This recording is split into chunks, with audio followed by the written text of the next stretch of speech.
오늘 우리에게 주시는 하나님의 말씀은 출애굽기 34장 1절부터 9절의 말씀입니다. 여호와께서 모세에게 이르시되 너는 돌판 둘을 처음 것과 같이 다듬어 만들라. 내가 깨뜨린 처음 판에 있던 말을 내가 그 판에 쓰리니. 아침까지 준비하고 아침에 시내산에 올라와 산 꼭대기에서 내게 보이되 아무도 너와 함께 오르지 말며 온 산에 아무도 나타나지 못하게 하고 양과 소도 산 앞에서 먹지 못하게 하라. 모세가 돌판 둘을 처음 것과 같이 깎아 만들고 아침에 일찍이 일어나 그 두 돌판을 손에 들고 여호와의 명령대로 시내산에 올라가니 여호와께서 구름 가운데에 강림하사 그와 함께 거기 서서 여호와의 이름을 선포하실세. 여호와께서 그의 앞으로 지나시며 선포하시되 여호와라 여호와라 자비롭고 은혜롭고 노하기를 더디하고 인자와 진실이 많은 하나님이라.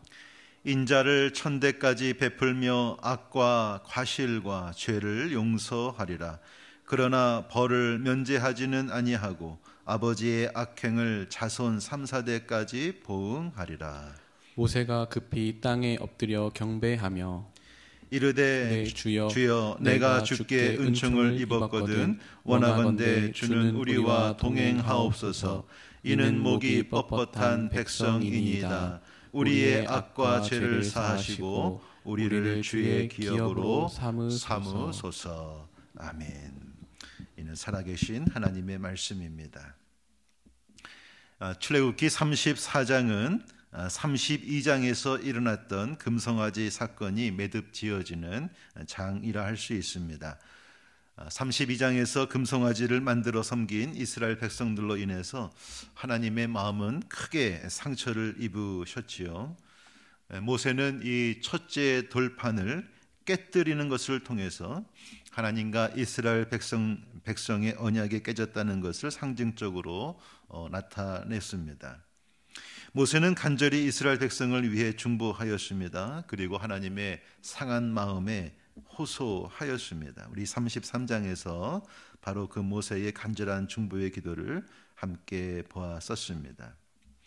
모세는 이스라엘 백성을 위한 중보 기도와 더불어 하나님의 영광과 하나님의 존재를 구하는 이 진실된 기도, 또 이 사귐의 기도, 이것을 통해서 하나님은 조금씩 그 마음을 누그러뜨리셨고 그에게 하나님의 거룩한 영광을 나타내 주셨습니다. 그리고 하나님은 두 번째 언약의 돌판을 주시기 위해 모세를 다시 시내산으로 부르셨습니다. 그것이 오늘 본문의 말씀이 되겠습니다. 우리 1절부터 3절을 보겠습니다.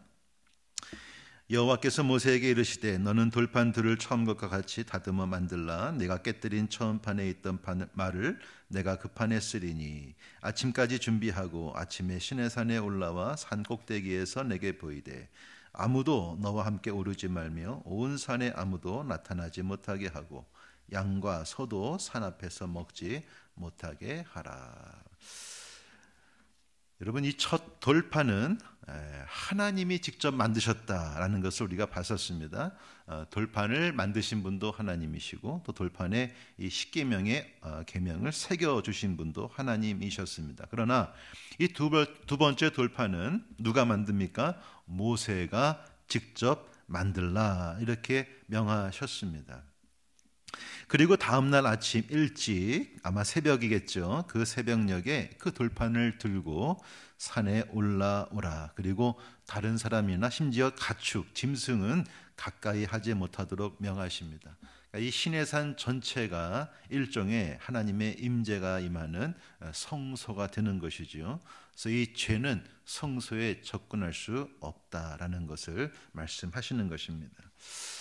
한번 곰곰이 생각해 봤습니다. 여러분, 돌판을 새기는 일이 쉬운 일이었을까요? 무척 힘든 작업이었을 것입니다. 시간이 많이 걸리는 그러한 일이었을 것입니다. 그러나 모세는 하나님 명령에 순종합니다. 아마도 밤을 지새우며 이 돌을 깎지 않았을까 생각해 봅니다. 그리고 새벽 일찍 산에 올라갑니다.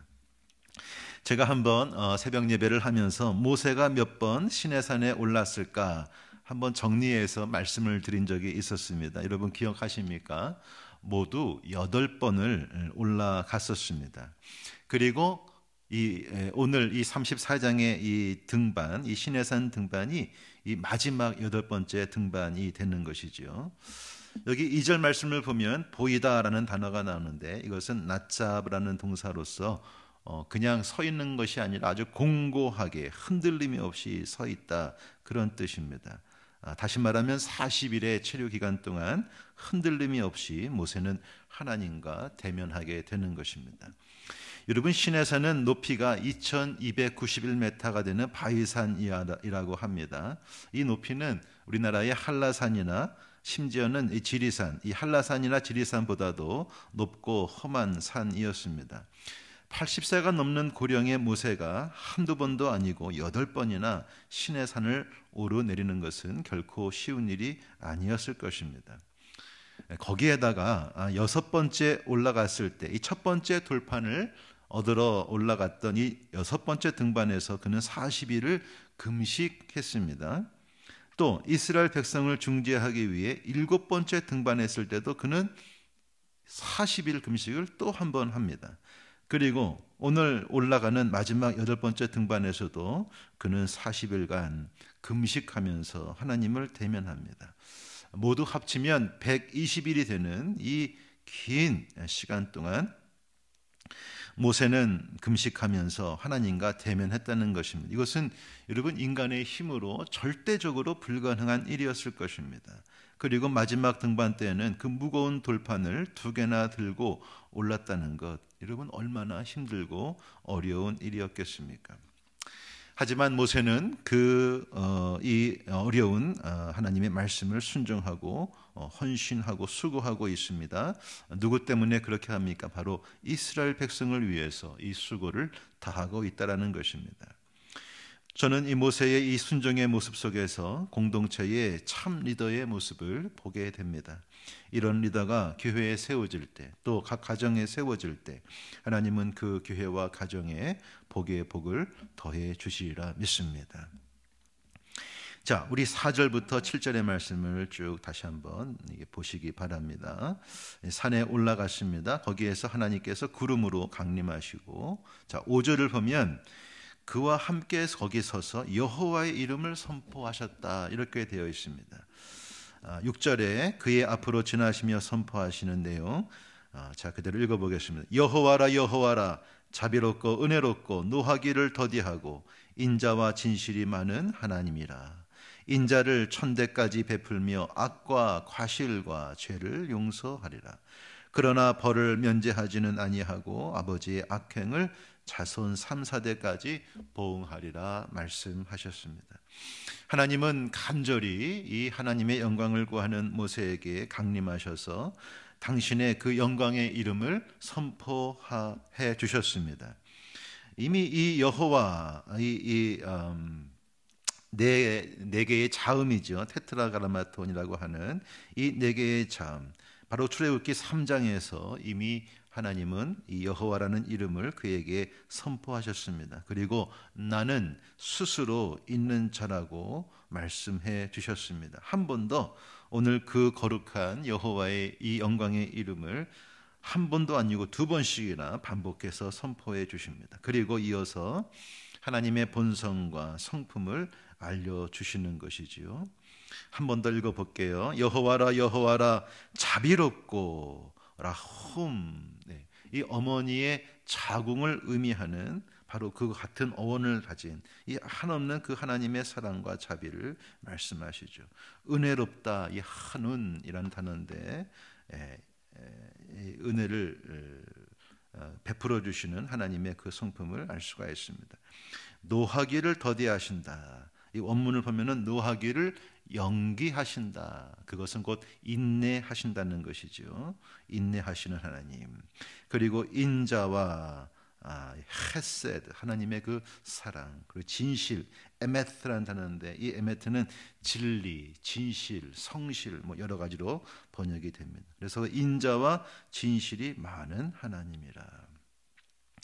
조금 더 풀어서 말씀하십니다. 인자를 천대까지 베풀며, 이 헤세드, 하나님의 이 헤세드는 천대까지 이어가는 정말 무한한 것이다 말씀하십니다.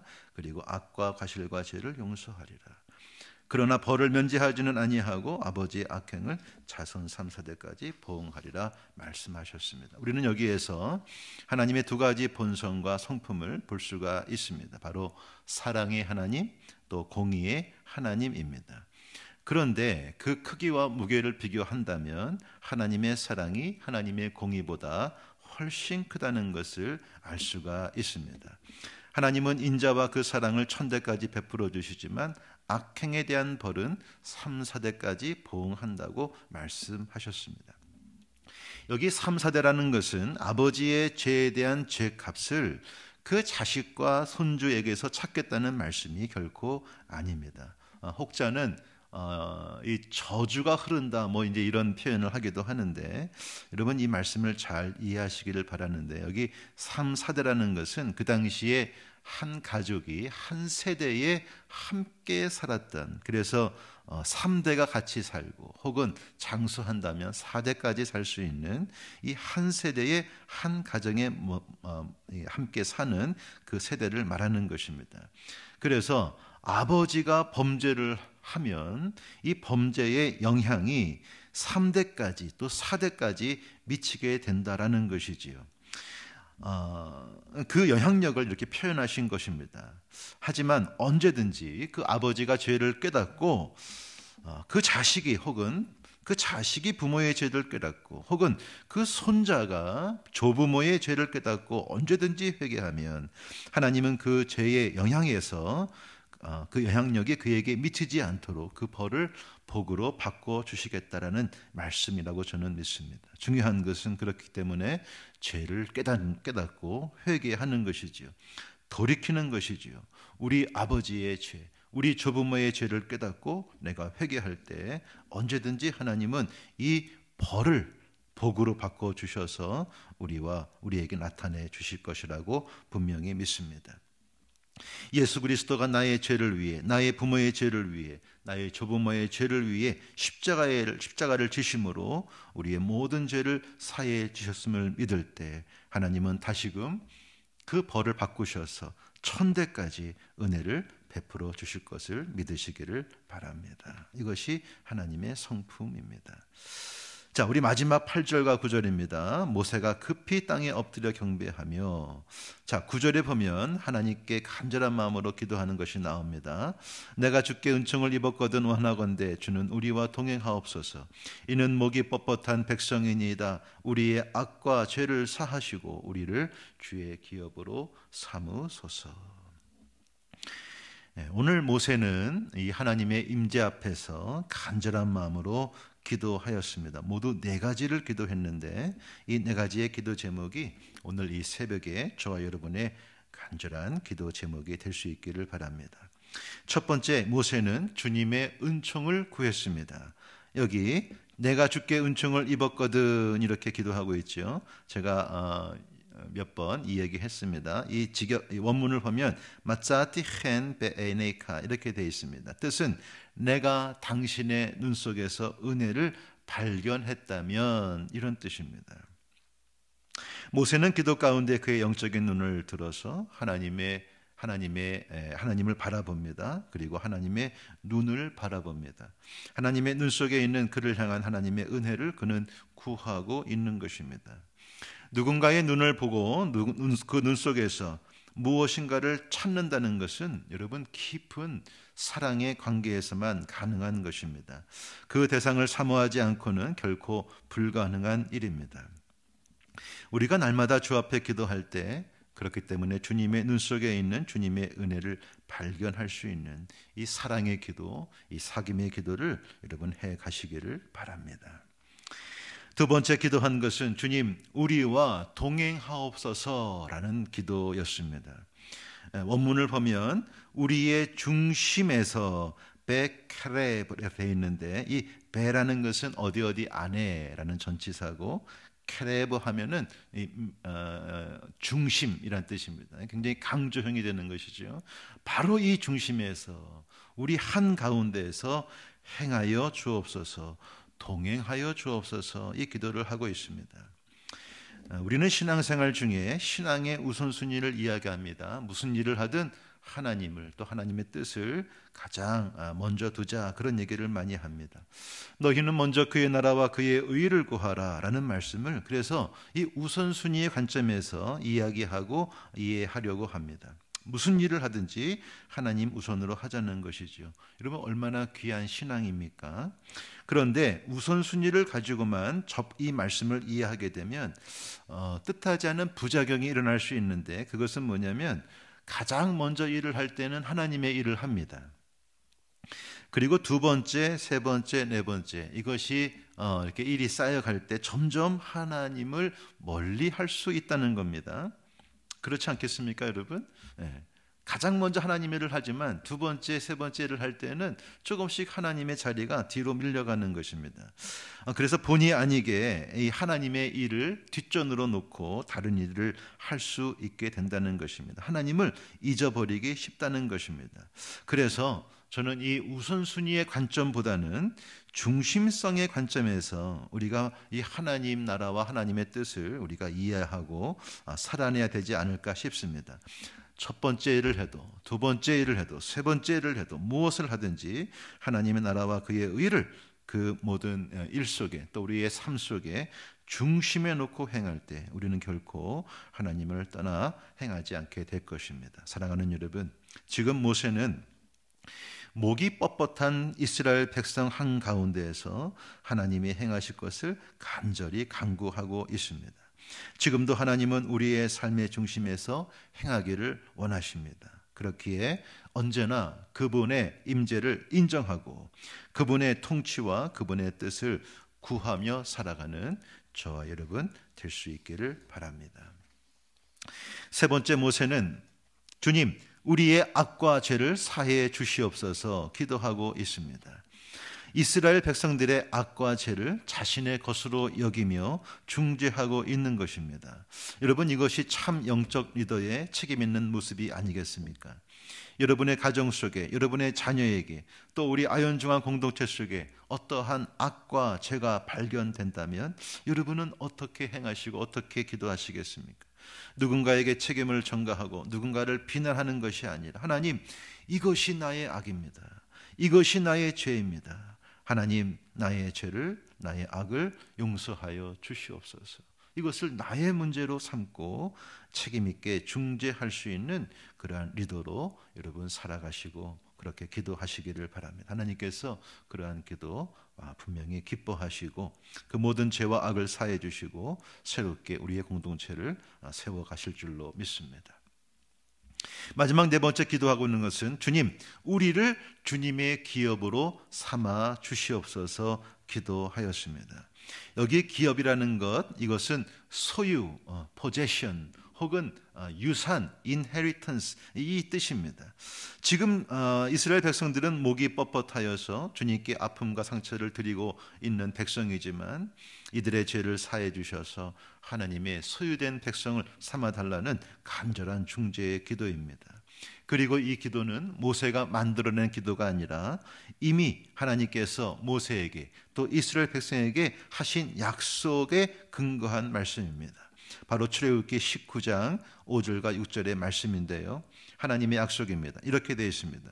세계가 다 내게 속하였나니 너희가 내 말을 잘 듣고 내 언약을 지키면 너희는 모든 민족 중에서 내 소유가 되겠고. 여기 소유를 원문에 보면은 세굴라라는 단어라고 제가 여러 번 말씀을 드렸습니다. 가장 중요한 소유물, 이런 뜻이라고 했습니다. 6절, 너희가 내게 대하여 제사장 나라가 되며 거룩한 백성이 되리라. 너는 이 말을 이스라엘 자손에게 전할지니라.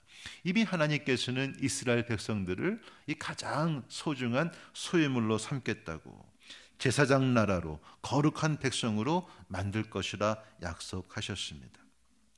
비록 금송아지를 우상을 섬겨서 이 하나님의 마음을 크게 아프게 하였지만 하나님은 이 약속을 기억해 달라고 지금 모세는 그 언약에 근거하여 이 간절한 중재의 기도를 하고 있는 것입니다. 여러분, 이 기도는 우리 예수님도 하셨고 사도 바울도 하셨고 사도 베드로도 간절히 드린 기도의 제목입니다. 베드로전서 2장 9절의 말씀, 오직 너희는 택하신 족속이요 왕 같은 제사장들이요 거룩한 나라요 그의 소유된 백성이니 이는 너희를 어두운 데서 불러내어 그의 기이한 빛에 들어가게 하신 자의 아름다운 덕을 선전하게 하려 하심이라 말씀하셨습니다.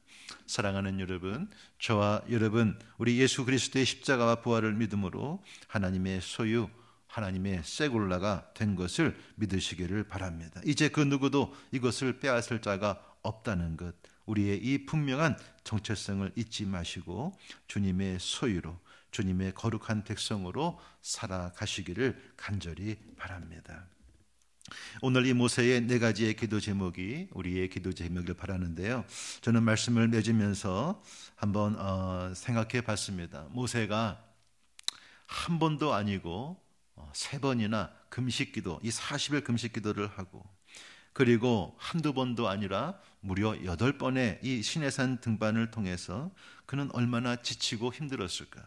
그리고 그의 손에는 무거운 돌판까지 들려 있을 때에 정말 누구도 그를 따르는 이는 없이 그는 외롭게 산에 올라가 또 마지막에 40일을 하나님과 대면했을 때 그는 참으로 고독했겠다라는 생각이 들었습니다. 그러나 이 고독의 시간이 있었기에 그는 출애굽이라고 하는 이 위대한 역사를 이룰 수 있었다. 저는 그렇게 믿습니다. 만일 여러분께 인생의 무거운 짐이 주어졌다면 이걸 내가 어떻게 감당할 수 있을까라고 하는 그러한 사명과 미션을 주셨다면 여러분, 우리도 이 모세와 같이 고독의 자리로 나아가야 할 줄로 믿습니다. 이 고독 속에서 전능하신 하나님을 대면할 때 우리는 이 모든 짐과 이 모든 사명을 넉넉히 감당할 수 있는 힘과 능력을 얻게 될 것입니다. 이 새벽 시간이 이 고독의 시간이 되셔서 넘치는 주의 은혜를 누리시고 주님의 깊은 사랑 속에 잠기시는 저와 여러분 되시기를 주님의 이름으로 축원드립니다.